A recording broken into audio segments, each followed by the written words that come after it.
My name is Miranda Cooper and I am a songwriter. I have always written pop songs for artists such as Girls Aloud, Sugar Babes, Maisie Peters, Alicia Dixon, Pet Shop Boys, Kylie, and I've recently started writing for musical theatre as well. I had basically rinsed the internet looking for an L-shaped sofa that fit the dimensions here. And everyone that I found that was exactly the right dimensions, it just left me cold. And then one day I was on Instagram and the Jude sofa just popped up and I thought that is exactly what I want. I went to the studio and I had this idea in my head that maybe we could just put the normal sofa and then shove one of the armchairs on the side and cut off the arm.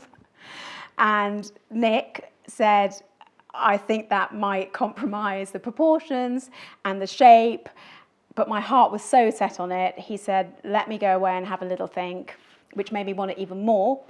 As all songwriters, we have artistic integrity, and the idea of having some sort of Frankenstein sofa appalled Nick, and to be honest, it would appall me if somebody did that to my song as well. So I felt like we had common ground.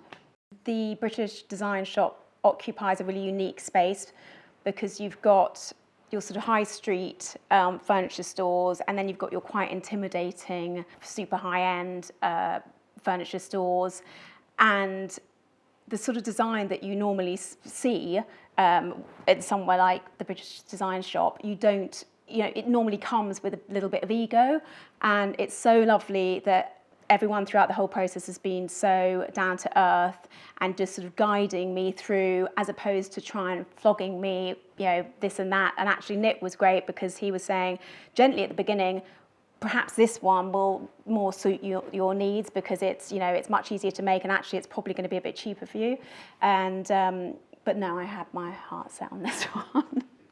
I think there must be real parallels with the design world and the songwriting world, in that you probably sit down with a piece of paper or a blank screen.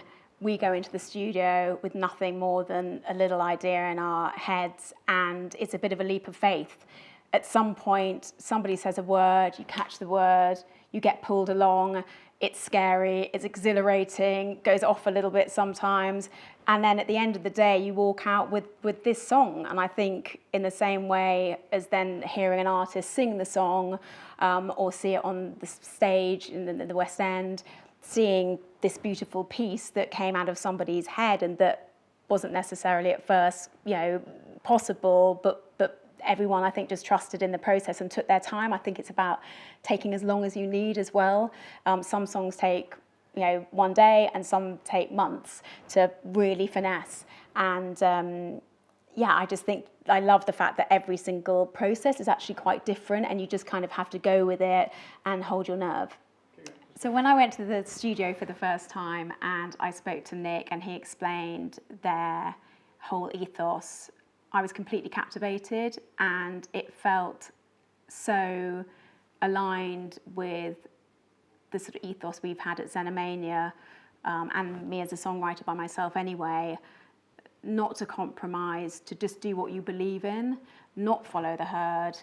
When I write songs, I write very much from the heart. It's something very instinctive, a stream of consciousness, not even particularly thought through, just a response in the moment to the music.